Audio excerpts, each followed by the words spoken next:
Alright everybody, what is going on? We've got Super EZA details here for Gogeta and Janemba. Finally, the first anniversary units are getting their Super EZAs. I'm very excited to see what these guys are going to be doing in-game. I have already seen what they're doing on paper, but that only tells us a little bit of the story, right? So, I have already done CALCS. If you guys want to see those and you don't want to listen to me or this really funky music, you can just go check out my Twitter page right here, and I've already got the CALCS posted, so you can just go find that tweet and you can be done with me. So here's your excuse now to leave and run away. Okay, anyway, back into the actual translations and calcs here.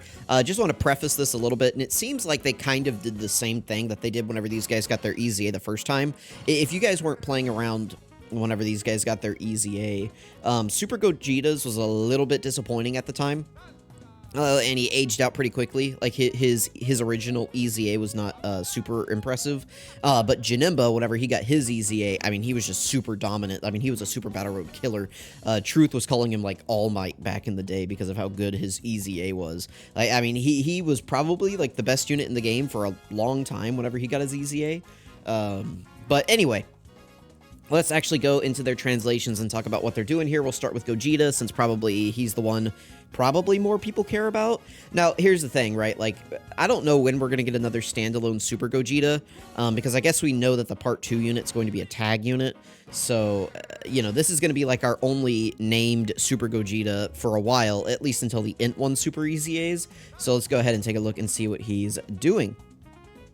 So Super EZA STR Super Gogeta. Now, I guess I take that back. I believe he has the same name as the Dragon Ball Super Gogeta, so I guess he's not, like, the only one with this name, so, like, he's still competing with that slot. And I'll tell you that LR is probably better. In fact, he's definitely better. But we'll go ahead and take a look at his details here. So basic effects: Ki +2, attack and defense +200% at the start of turn.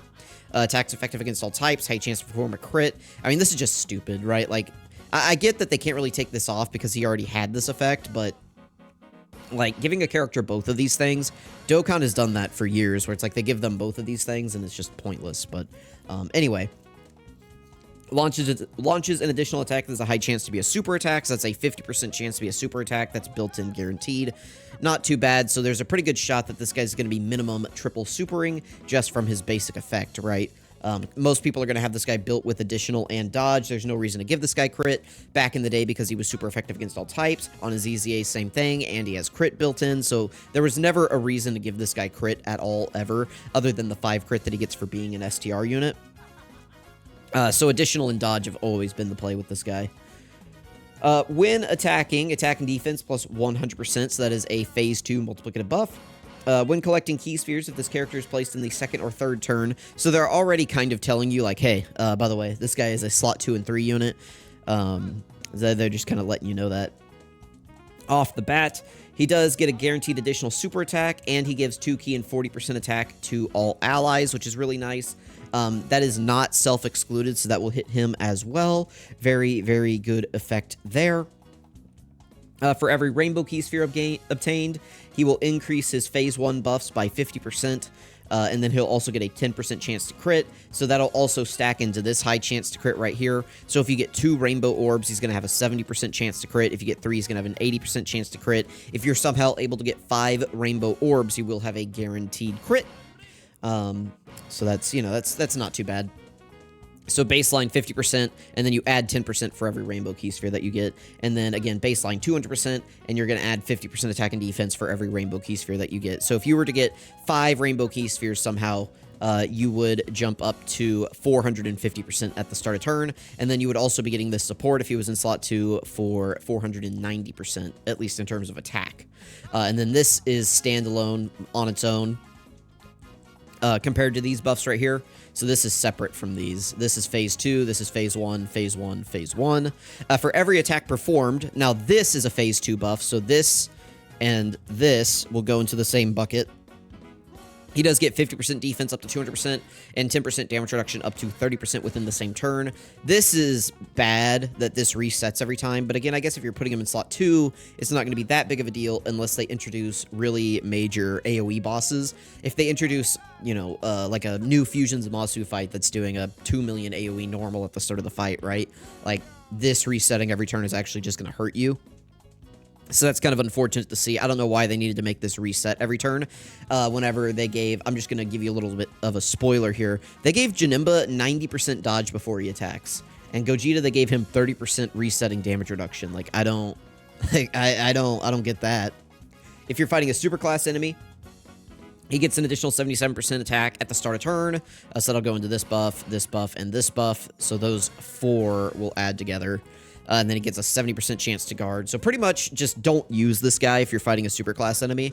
There's no reason to use this character if you're fighting a superclass enemy, because he's just going to be annoying, right? Like, great chance to guard. That's super annoying.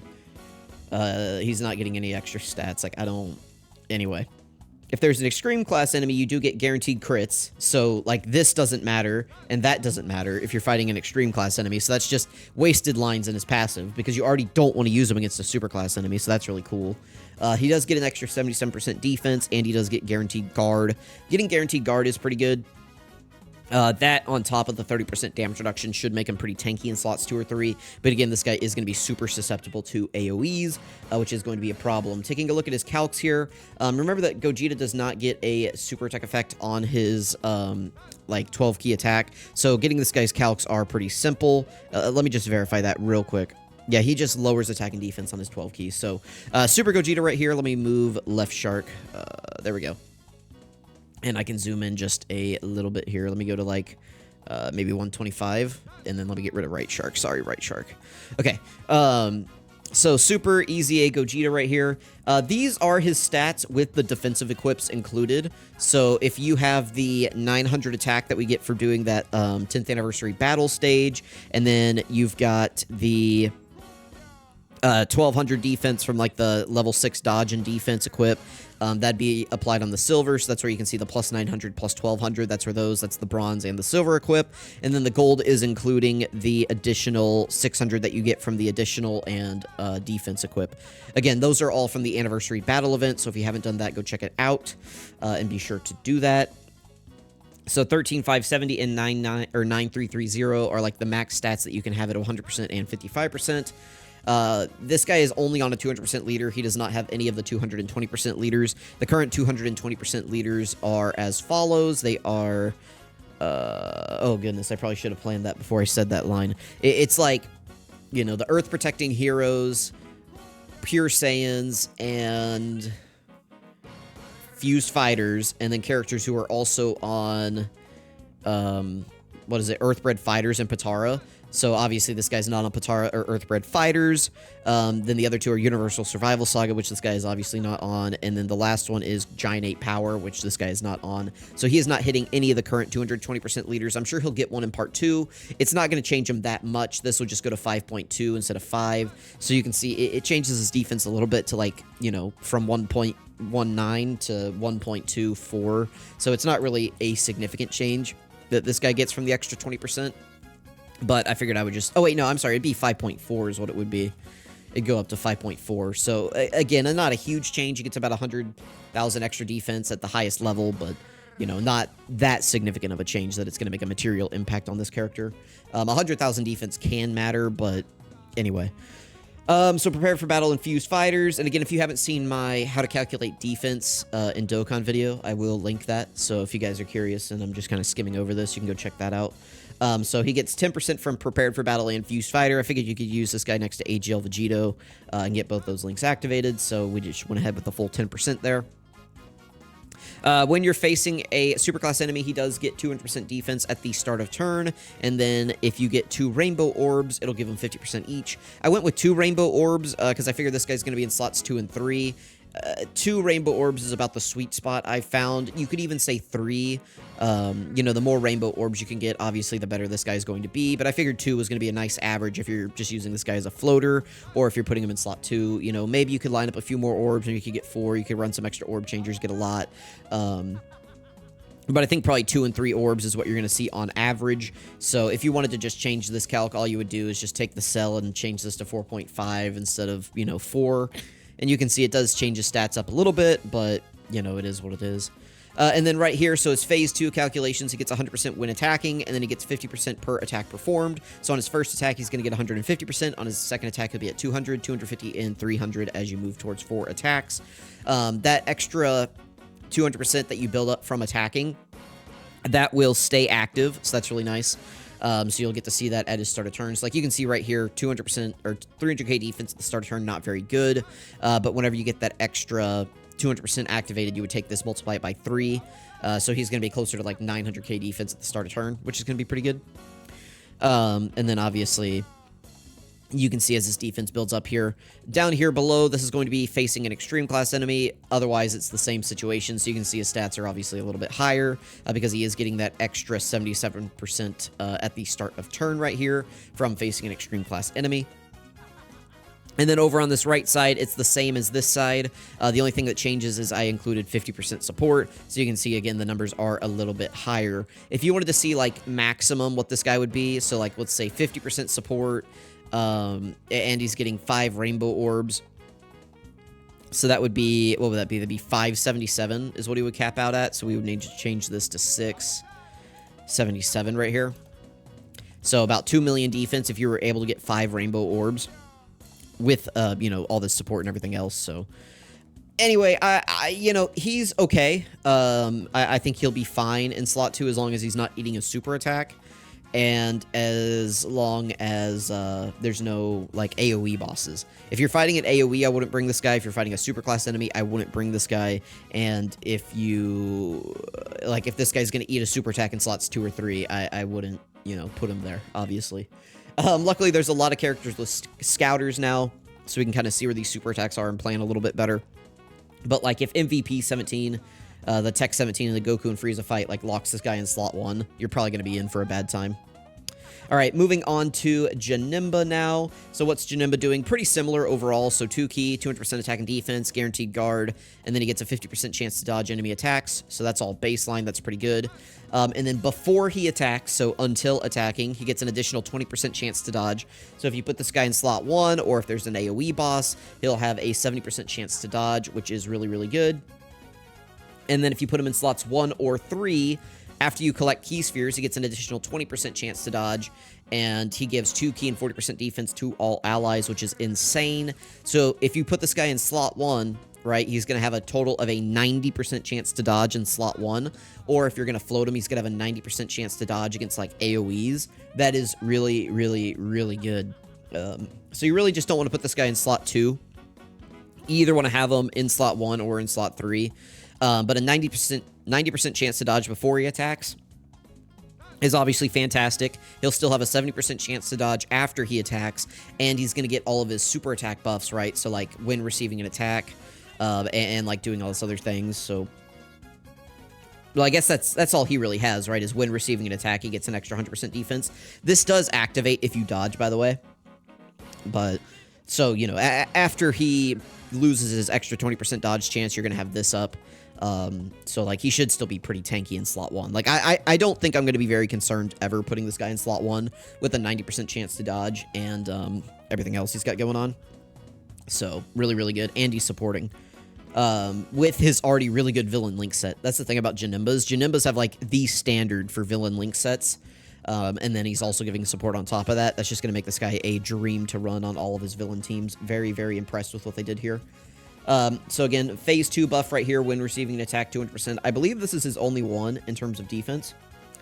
For every attack received or evaded, he's going to get extra 50% attack. So this guy's going to be hitting like a freight train. After evading an attack, he does launch an additional super attack for 4 turns. Additional supers are nice for damage. He doesn't really get anything. All he does is greatly lower defense on his super attack effect. But the damage is still going to be nice. So, you know, 90% chance to dodge, guard, a guaranteed additional super attack for 4 turns. Obviously, this guy is going to be pretty good, and he's supporting. And then if you're facing a superclass enemy, he does get 200% defense and super effective against all types. This is, again, start a turn, so phase 1. When facing an extreme class enemy, he gets 100% defense and a great chance for effective against all types. Obviously, Janemba has it better than Gogeta, where Gogeta gets guaranteed effective against all types and conditional guard. Janemba getting guaranteed guard and conditional effective against all types is, like, the better way that you would want it. If you're wondering how to build this guy, I would just say, like, I mean, part of me wants to tell you to just go crit and additional, because, like, you know, you could maximize dodge, but I feel like I'm going to take my chances most of the time with the 90%. And just, you know, I don't know. You could really go anything for this guy. If you wanted to go dodge to make sure that he's just never getting touched, I would understand it. But I would not be surprised if we also saw dodge canceling fights in this celebration a little bit more, so keep that in mind. Crit is going to be good because crit is obviously better than super effective against all types, and effective against all types is just not as good as it used to be, and this guy's going to be doing quite a bit of damage, right? Like with his attack building up here, attack building up here, he's got attack here. So I don't know. I feel like this guy's going to be hitting really hard. So crits could be good. And then obviously additionals are nice just for extra damage. Probably additionals are going to be the weakest thing for this guy. Just because he's not really, like, he doesn't get anything for doing attacks, right? Like, there's nothing in his kit that he gets for doing an attack. So it's just extra damage. So probably additionals are the weakest thing. This guy's really easy to calc, by the way. So this is him right here. So we have his defense again with the equips included, 200% leader skill. We got Big Bad Bosses, Metamorphosis, and Shocking Speed activated for 40% defense right there. And then it's just how much does he get in phase 1, and then he gets the 200% or the 100% in phase 2. So you can see right here, his defense stats probably not the highest ever. And if you're facing an extreme class enemy, his stats are going to be pretty low. So he is going to be basically a dodge or die character, probably similar to Hirudegarn, but his baseline dodging is 90% in slot 1, and then it goes to 70% after you attack. So, you know, a million defense with 70% chance to dodge and guard in slot 1, I'm going to say is pretty good in most scenarios. So you guys can tell me what you think about Janemba. I think, you know, Gogeta, I guess, technically has the higher ceiling, I guess. In terms of, like, raw defense stats, but I'm going to take Janemba's 90% dodge chance over Gogeta's, like, stupid crit chances. Anyway, let me know what you guys are thinking. Let me know your thoughts on these characters. I really appreciate you all watching. Let me know who you think is better, Janemba or Gogeta. Let me know what you're thinking. Thank you all for watching, and I'll catch you guys next time.